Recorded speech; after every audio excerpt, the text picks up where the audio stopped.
വീഡിയോയിൽ ഞാൻ കോട്ടൺ സാരി പലരും ഉടുക്കാൻ ആഗ്രഹിക്കുന്നവരും ഇനിയിപ്പോൾ വേനൽക്കാലം കൂടിയാണ് കോട്ടൺ സാരി എടുക്കാനാണ് ഏറ്റവും സുഖവും. അപ്പോൾ നമ്മൾ സ്റ്റാർച്ച് മുക്കിയ കോട്ടൺ സാരി എനിക്ക് തോന്നുന്നു ഒറ്റയ്ക്ക് കൊടുക്കുമ്പോൾ കുറേ സമയം എടുക്കും.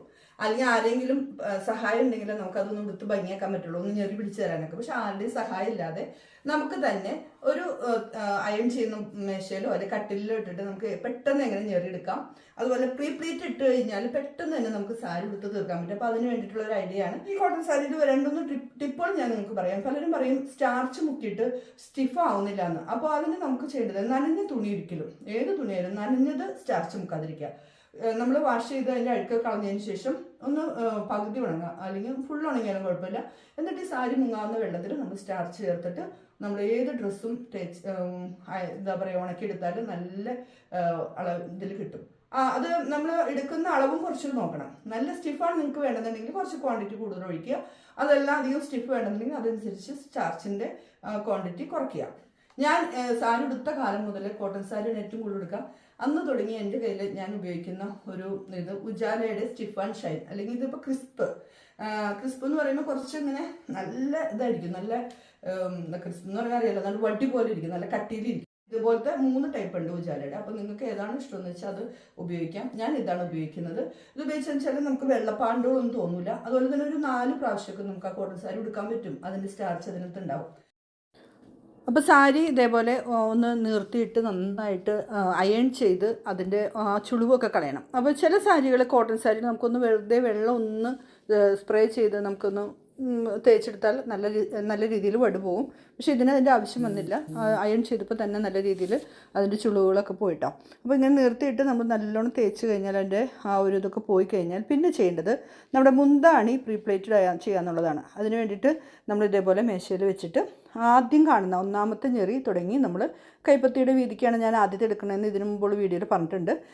ഈ സാരി ഇങ്ങനെ കോട്ടൺ സാരി നമ്മൾ സ്റ്റാർച്ച് ചെയ്ത് നന്നായിട്ട് നിർത്തിയിട്ടില്ല എന്നുണ്ടെങ്കിൽ ചെറിയ രീതിയിൽ അതിൻ്റെ മുന്താണിക്കൊക്കെ ചെറിയൊരു വ്യത്യാസം വന്നിട്ടുണ്ട് കേട്ടോ. അത് ഞാൻ ഒറ്റയ്ക്ക് തന്നെ സ്റ്റാർച്ച് ചെയ്ത് നിർത്തിയിട്ടതുകൊണ്ട് വന്ന ഒരു ഭാഗപ്പഴയാണ്. അതാണ് ആ ഒരു രീതിയിൽ നിങ്ങൾക്ക് തോന്നുന്നത്. അപ്പോൾ ബാക്കിയുള്ള ഭാഗങ്ങളൊക്കെ നമ്മൾ നല്ല രീതിയിൽ തന്നെ പ്ലീറ്റ് എടുക്കുക. ഇതേപോലെ ഒരെണ്ണം ആദ്യത്തെ എടുത്തു, രണ്ടാമത്തെ എടുക്കുമ്പോൾ കുറച്ച് ചെറുതായിട്ട് എടുക്കുക. ഒരു 1/2 ഇഞ്ച് വീതി കുറച്ച് ആദ്യത്തെ ഞെറിയിലൊന്ന് കുറച്ചെടുക്കുക. അത് കഴിഞ്ഞ് പിന്നെ വരുന്ന ഞെറികളെല്ലാം കുഞ്ഞു കുഞ്ഞു ഞെറികളായിട്ട് എടുക്കുക. അപ്പോൾ ഇതേപോലെ നമ്മൾ നിർത്തിയിട്ട് പെട്ടെന്ന് എടുത്തു കഴിഞ്ഞാൽ ഒന്ന് കൈ ഓടിച്ച് പോയാൽ മതി. കാരണം നേരത്തെ നമ്മൾ അയൺ ചെയ്തിട്ടുണ്ട്. പിന്നെ കോട്ടൺ സാരി ആയതുകൊണ്ട് നമ്മൾ കൈ ഓടിച്ച് കഴിഞ്ഞാൽ തന്നെ നല്ല തേച്ച പോലെ തന്നെ നിന്നോളും. അപ്പോൾ നമ്മുടെ മുന്താണിയുടെ അളവ് നമ്മൾ നേരത്തെ എടുത്ത് പിൻ ചെയ്ത് വെച്ചതിന് ശേഷം അത്രയും ഭാഗം ഇതുപോലെ നല്ല രീതിയിൽ അടുക്കി ഞെറിയെടുക്കുക. അപ്പോൾ ഒരു 6-7 ഞെറിയൊക്കെ നമുക്ക് ചിലപ്പോൾ കിട്ടും കേട്ടോ. അപ്പോൾ ഇതേപോലെ എടുത്തതിന് ശേഷം കൈ ഓടിച്ച് നമ്മുടെ എവിടെയാണോ വേണ്ടത് അവിടെ വരെ നമ്മൾ ഇതേപോലെ എടുത്തു പോകണം. അപ്പോൾ നമ്മുടെ അളവനുസരിച്ച് നമ്മൾ ഇതേപോലെ ഒരുക്കി വെച്ചതിന് ശേഷം ഒരു പിൻ ചെയ്ത് അത് അളവ് റെഡിയാക്കുക.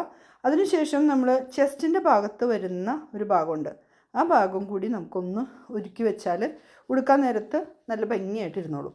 അപ്പോൾ അങ്ങനെ ആദ്യം നമ്മൾ മുന്താണി ഇതേപോലെ എല്ലാം ഒന്ന് ചെറിയ പ്ലീറ്റ് വേണ്ടവർക്ക് ചെറിയ പ്ലീറ്റ്, അല്ലെങ്കിൽ ഏത് വീതിയാണോ വേണ്ടത് അത്രയും രീതിയിൽ ഒന്ന് എടുത്ത് ഒരുക്കി വെച്ച് കൈ ഓടിച്ച് നല്ല പ്രസ് ചെയ്ത് പിൻ ചെയ്ത് വെക്കുക.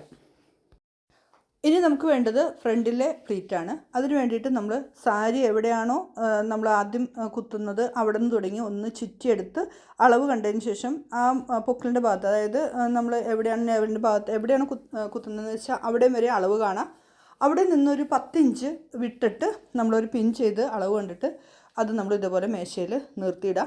മേശയിൽ നിർത്തിയിടുമ്പോൾ നമുക്ക് ഞെറി എടുക്കേണ്ട ഭാഗമാണ് നമ്മുടെ ഓപ്പോസിറ്റ് നമ്മുടെ ഫേസിൻ്റെ മുമ്പിലേക്ക് വരേണ്ടത്. അവിടെ നിന്ന് നമ്മൾ ഇതേപോലെ നമ്മുടെ വീതി ഞാനും ഇവിടെയും നമ്മുടെ കൈപ്പത്തിയുടെ വീതിക്ക് തന്നെയാണ് എടുക്കണേ. അപ്പോൾ നിങ്ങൾക്ക് എങ്ങനെ ചെറിയ ചെറിയ വീതിയിൽ ഞെറി എടുക്കണമെങ്കിൽ അങ്ങനെ എടുക്കാം. ഒരു 5-6 ഞെറി കിട്ടുന്നവരെ നമ്മൾ ഇതേപോലെ അടുക്കി വെച്ച് പോകാം.